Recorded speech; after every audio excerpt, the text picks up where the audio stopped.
স্ত্রীকে কখনোই এই 4টি কথা বলে অপমান করবেন না, তাহলে আপনাকেই পস্তাতে হবে। নাম্বার 1, তোমাকে বিয়ে করে সত্যি আমি অনেক বড় ভুল করেছি। এই ধরনের কথা কখনোই আপনার স্ত্রীকে ভুলেও বলবেন না।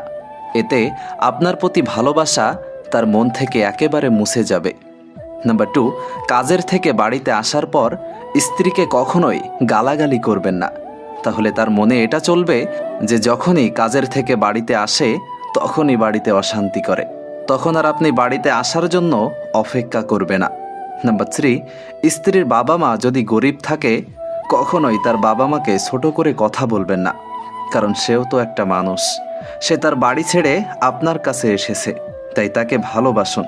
এভাবে কথা শুনিয়ে কষ্ট দেবেন না।